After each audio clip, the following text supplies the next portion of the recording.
Good afternoon, everyone. Thank you for joining us today. Our group is presenting an in-depth analysis of the impact of US tariffs on Richardson International. This presentation examines how a major Canadian agribusiness was affected by recent US trade policy, specifically the imposition of tariffs on canola oil.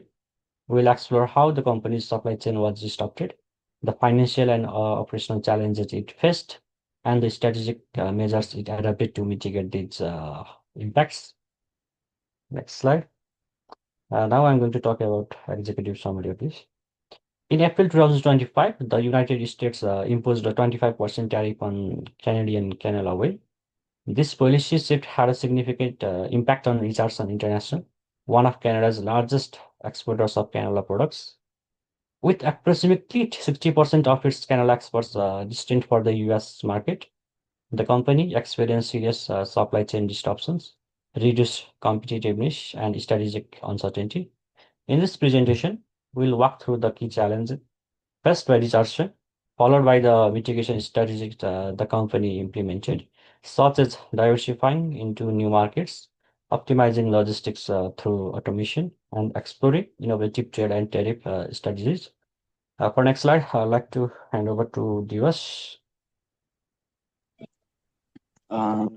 Richardson International is a vertically integrated Canadian agribusiness that plays a key role in grain marketing, processing, and oilseed crushing.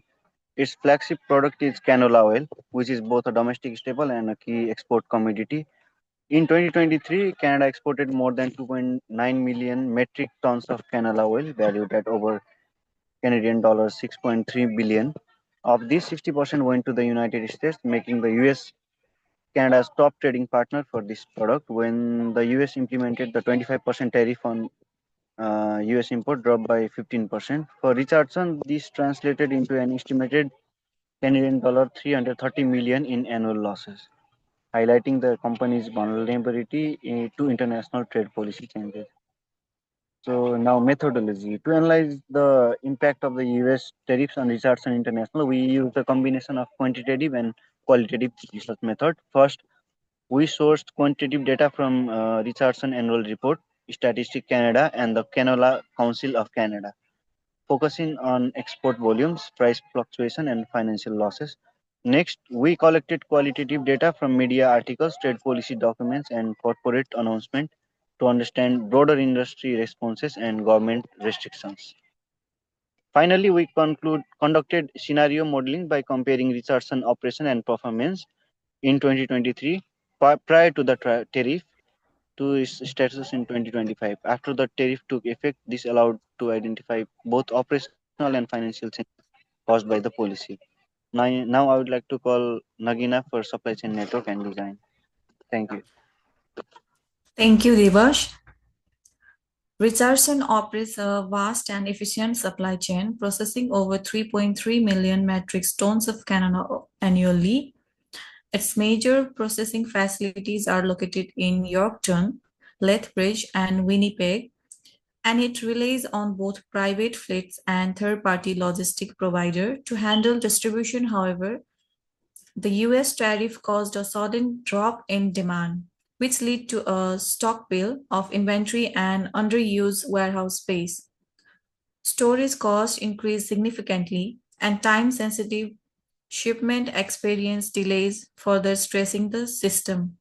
Additionally, the $100 CAD per ton tariff disadvantage made Canadian canola less competitive in the US market, compounding the logistical issues with financial pressure. The financial implications for Richardson were substantial. The company faced estimated annual loss of 330 million Canadian dollar due to reduced US demand. Operationally, the dispersion led to increased warehousing expenses, underutilized transportation fleets, and delayed shipments. Beyond logistics, the tariff created ripple effects throughout the canola supply chain. Farmers began shifting to other crops in reason to uncertainty, reducing raw material supply for Richardson. Additionally, losing US market share forced the company to reevaluate its strategic priorities.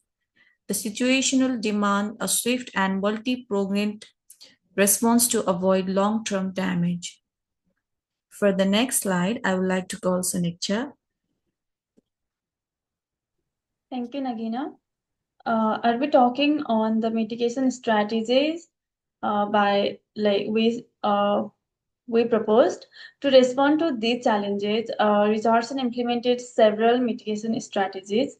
First, it prioritized market diversification, targeting regions covered by trade agreements like CPTPP and CETA, especially Japan, South Korea, and Mexico.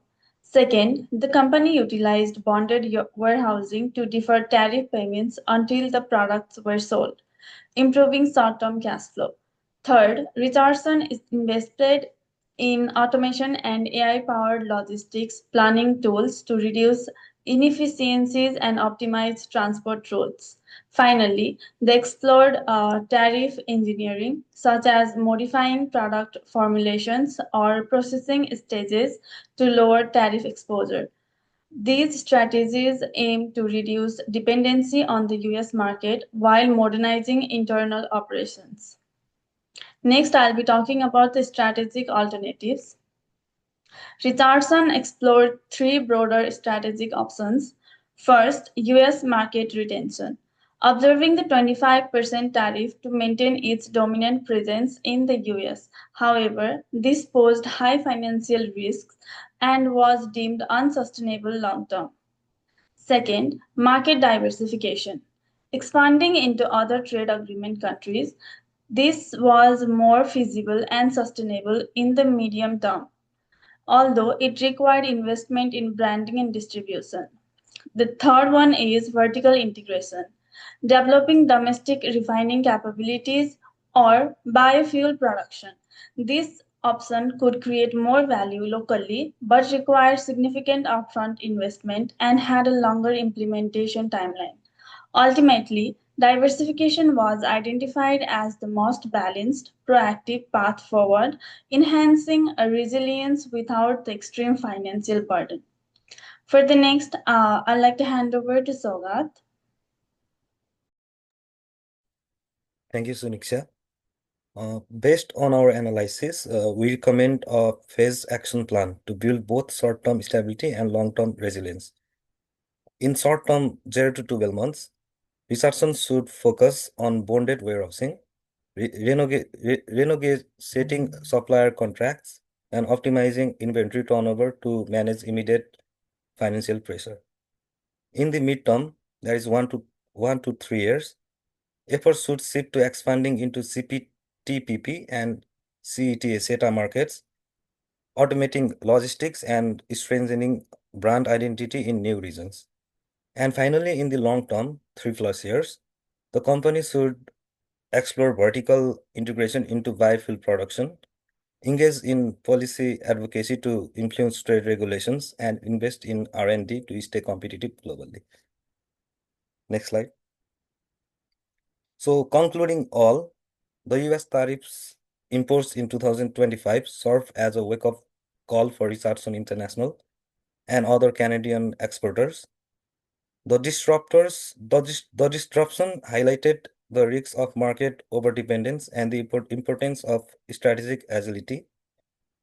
Richardson proactive response also focusing on diversification, automation, and innovation, which also provides a roadmap for how Canadian agribusinesses can navigate to the future geopolitical and trade-related challenges.